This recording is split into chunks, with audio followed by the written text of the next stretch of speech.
Hi, ito po ang UV machine dito sa Transfer 8999. Bali ngayong week po ay nagamit namin siya ng 5 days and nakapag-run po ako dito ng 800 pieces. Ito po ang aming printer head area.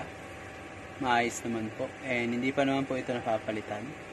And dito naman po ang aming wiper at ang aming capping na merong 60% good condition.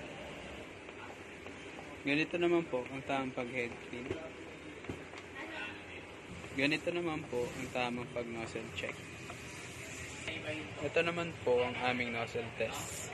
Nandito naman po ang aming e-tank system. Maayos naman po. Nandito naman po ang aming waste tank. Last disposal po nito ay kahapon. Nandito naman po ang stock namin na tanyos ng mga inks. Bali, nakagamit po kami dito ng cyan, black, and yellow.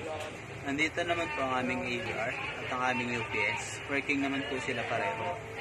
Nandito naman po ang aming printer daily checklist.